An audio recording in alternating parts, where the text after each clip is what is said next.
প্ৰথমে মই সংগীতে আপোনালোক সকলোকে এটা নতুন ভিডিঅ'লৈ স্বাগতম জনালোঁ। আজি আপোনালোকৰ কাৰণে পিয়াজি ৰেচিপি এটা লৈ আহিছোঁ।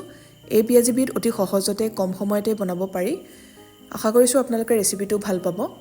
আহক তেনেহ'লে বেছি দেৰি নকৰি আজিৰ ভিডিঅ'টোৰ মাজলৈ আমি আগবাঢ়োঁ।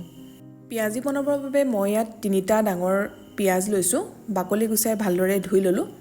আপোনালোকে পকৰি যিমান বনাব বিচাৰে সেইটো হিচাপত পিয়াজৰ পৰিমাণ লৈ ল'ব। এতিয়া পিয়াজখিনি আমি ভালদৰে কাটি ল'ম। কাটোতে এটা কথা মন কৰিব, বহুত বেছি পাতলাও কৰিব নালাগে আৰু একেবাৰে ডাঠো হৈ থাকিব নালাগে।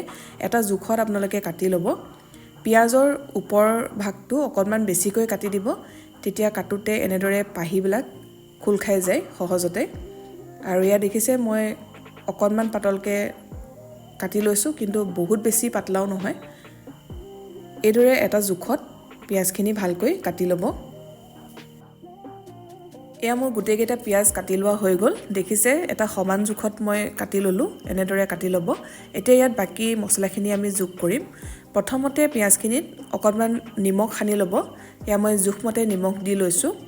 প্ৰায় সৰু চামুচেৰে 1 চামুচমান দিছোঁ। আৰু এতিয়া নিমখখিনি দিয়াৰ পিছত ভালদৰে মোহাৰি এনেকৈ সানি ল'ম। তেতিয়া পিয়াজৰ পাহিবোৰ খোল খাই যাব, লগতে নিমখৰ পৰা যিটো পানী ওলায় সেই পানীখিনিয়ে পিয়াজখিনি কোমল কৰি দিব আৰু বেচন বা অন্য মছলাখিনিও তেতিয়া ধুনীয়াকৈ লাগি ধৰিব। ইয়াত বহুত বেছি আমি পানী ব্যৱহাৰ কৰিব নালাগিব। বেছিকৈ যদি আমি পানী ব্যৱহাৰ কৰোঁ সানোতে, তেতিয়াহ'লে পকৰিখিনি মচমচীয়া নহ'ব। এতিয়া ইয়াতে গুড়ি মছলা যোগ কৰিছোঁ। এয়া মই অকণমান কাশ্মীৰী ৰেড চিলি পাউডাৰ দিছোঁ, কালাৰটো ধুনীয়া হয়। লগতে দিছোঁ সামান্য পৰিমাণৰ হালধি গুড়ি আৰু দিছোঁ সামান্য পৰিমাণত জিৰা গুড়ি। ইয়াত আপোনালোকে গোটা জিৰা বা আজৱাইনো ব্যৱহাৰ কৰিব পাৰে, তেতিয়াও টেষ্টটো ভাল হয়। এতিয়া গোটেইখিনি ভালদৰে এবাৰ সানি লৈছোঁ। ইয়াত আৰু অন্য মছলা ব্যৱহাৰ কৰা নাই। এনেদৰেই খাবলৈ ভাল লাগে পিয়াজি, তেতিয়াহে পিয়াজৰ টেষ্টটো থাকে, বেছিকৈ মছলা দিব নালাগে। আৰু অকণমান কেঁচা জলকীয়া দি দিছোঁ, সেয়া আপোনালোকে নিজৰ হিচাপত দিব। এতিয়া আমাক লাগিব অলপ বেচন। বেচন ইয়াত অলপ অলপকৈ দি সানি থাকিম। এয়া প্ৰথমতে অলপ দি লৈছোঁ। ইমানখিনি দিব লাগিব সেয়া সানি থাকোঁতেহে গম পোৱা যায়। আৰু লগতে দিছোঁ ডাঙৰ চামুচেৰে 1 চামুচ পিঠাগুড়ি। পিঠাগুড়িৰ ঠাইত আপোনালোকে কৰ্ণফ্ল'ৰ ব্যৱহাৰ কৰিব পাৰে, তেতিয়া বেছিকৈ মচমচীয়া হ'ব। আৰু গোটেইখিনি ভালদৰে সানি লৈছোঁ। এনেদৰে প্ৰথমতে এবাৰ শুকানে সানি ল'ব, কাৰণ নিমখৰ পৰা অলপ যিহেতু পানী ওলায়, সেইখিনিৰে কিমানখিনি সান খাইছে তেতিয়া গম পোৱা যাব। আৰু যদি প্ৰয়োজন হয় অকণমান পানী দি ল'ব। পানী বহুত বেছিও দিব নালাগে, 1 চামুচমান দিলেই হৈ যাব। আৰু এয়া দেখিছে মই আৰু অকণমান বেচন দিছোঁ। বেচন ইয়াত মই প্ৰায় ডাঙৰ চামুচেৰে 4-5 চামুচমান ব্যৱহাৰ কৰিছোঁ। যদি প্ৰয়োজন হয় এনেদৰে অকণমান পানী যোগ কৰি ল'ব।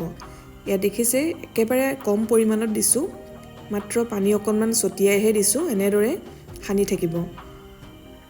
মন কৰিব মিশ্ৰণটো ঢিলা কৰি পেলাব নালাগে। মাত্ৰ মছলাখিনি পিয়াজৰ পাহিবোৰত যাতে ধুনীয়াকৈ লাগি ধৰে, তেনেকুৱা ধৰণৰ হ'লেই হ'ব।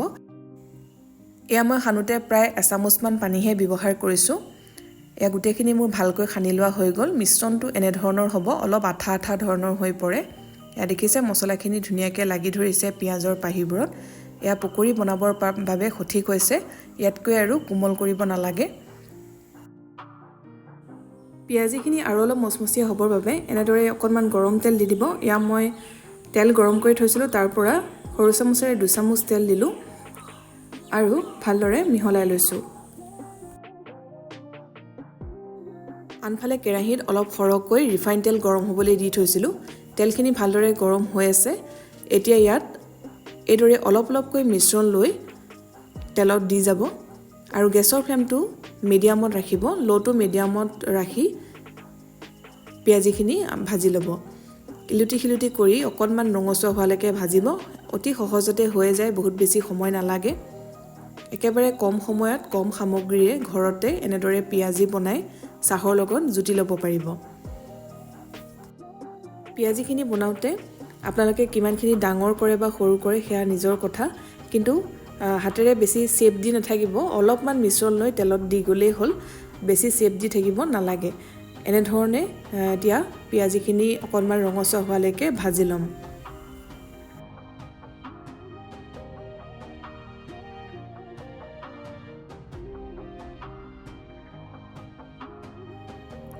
একে পদ্ধতিতে এতিয়া বাকি থকা মিশ্ৰণখিনিৰ পৰা এটা এটাকৈ পকৰি ভাজি গৈছোঁ গেছৰ ফ্লেমটো লো টু মিডিয়ামত ৰাখিব আৰু ইলুটি খিলুটি কৰি ৰঙচুৱা হোৱালৈকে ভাজি ল'ব